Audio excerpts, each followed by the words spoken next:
അദ്ദേഹം പറയുന്നു, അൻ നബി സല്ലല്ലാഹു അലൈഹി വസല്ലമ ഖാല, നബി സല്ലല്ലാഹു അലൈഹി വസല്ലമ തങ്ങൾ പറഞ്ഞുവെന്ന് അബൂ ഹുറൈറ റളിയല്ലാഹു അൻഹു പറയുന്നു. എന്താ നബി പറഞ്ഞു? ഇന്നല്ലാഹ തആല യഖൂലു, ഇന്നല്ലാഹ തആല യഖൂൽ, അല്ലാഹു തആല പറയുന്നു എന്ന് നബി സല്ലല്ലാഹു അലൈഹി വസല്ലമ പറഞ്ഞു. ഇത് എല്ലാ ഹദീസിലും കാണുന്ന ശൈലിയല്ല. സാധാരണ ഖാല റസൂലുള്ളാഹി ഉണ്ടാവുള്ളൂ.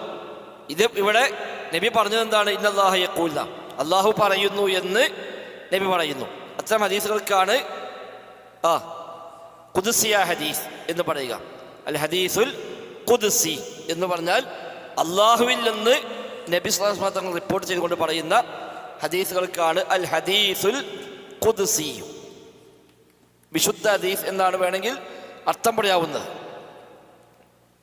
ഖുദ്സ് എന്ന് പറഞ്ഞാൽ വിശുദ്ധം. അൽ ഹദീസുൽ ഖുദ്സി, ഖുദ്സിയായ ഹദീസ് അഥവാ അല്ലാഹു തആല പറയുന്നു എന്ന് പറഞ്ഞുകൊണ്ട് നബി തങ്ങൾ പറയുക. ചിലപ്പോൾ ഇതേപോലെ യഖൂലുല്ലാഹു തആല എന്നുണ്ടാകും, ചിലപ്പോൾ ഖാലല്ലാഹു തബാറക വ തആല എന്നുണ്ടാകും, അല്ലെങ്കിൽ ചിലപ്പോൾ ഇഖ്ബാറൻ അൻ റബ്ബിഹി തബാറക വ തആല എന്നുണ്ടാകും. വ്യത്യസ്ത ശൈലികളിൽ കാണാം. എന്താണെങ്കിലും അല്ലാഹു തആല പറഞ്ഞതായിട്ട് നബി നമുക്ക് പറഞ്ഞു തരിക. ഖുർആനിലും അല്ലാഹു പറഞ്ഞതാണ്, ഈ ഹദീസിന്റെ വാചകം അല്ലാഹു തആല പറഞ്ഞതാണ്. സാധാരണ ഹദീസിലും അല്ലാഹുവിൻ്റെ വഹി തന്നെയാണ്. നമ്മൾ ഫസ്റ്റ് ക്ലാസ് പറഞ്ഞിരുന്നു. ഒന്നാമത്തെ ക്ലാസ്സിൽ ഖുർആനും ഹദീസും നമ്മൾ വ്യത്യാസങ്ങൾ പറഞ്ഞപ്പോൾ അടിസ്ഥാനമായി ഖുർആനും ഹദീസും ഒക്കെ വഹിയാണ്. കാരണം അള്ളാഹുവിൻ്റെ വഹിയില്ലാതെ നബിക്ക് മതകാര്യങ്ങൾ പറയാൻ അധികാരമില്ല. ആയത്തറിയാലോ, വമാ യൻതിഖു അനിൽ ഹവാ ഇൻ ഹുവ ഇല്ലാ വഹ്യുൻ യൂഹാ, സൂറത്തുൽ നജ്മിലെ 3-4 ആയത്തുകൾ. വഹയു പ്രകാരം അല്ലാതെ നബിതങ്ങൾ മതകാര്യങ്ങൾ പറയുകയില്ല, പറഞ്ഞിട്ടില്ല.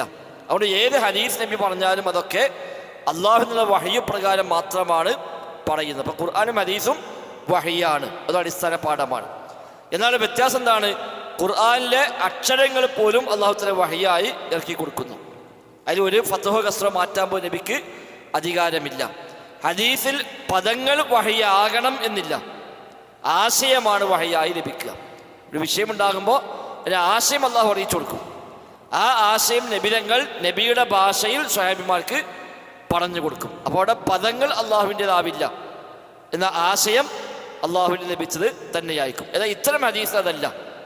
ഇത്തരം ഹദീസിൽ ഈ പദങ്ങളും അല്ലാഹു തആല പറഞ്ഞത് തന്നെയാണ്. അതാണ് യഖൂലു തആല, അല്ലാഹു തആല പറയുന്നു, അല്ലെങ്കിൽ ഇന്നല്ലാഹ തആല യഖൂൽ എന്ന് പറയുമ്പോൾ അല്ലാഹ് പറയുന്നു എന്ന് പറഞ്ഞുകൊണ്ടാണ്. അപ്പോൾ ഈ വാചകങ്ങളും അല്ലാഹു തആല പറഞ്ഞ വാചകം തന്നെയാണ്.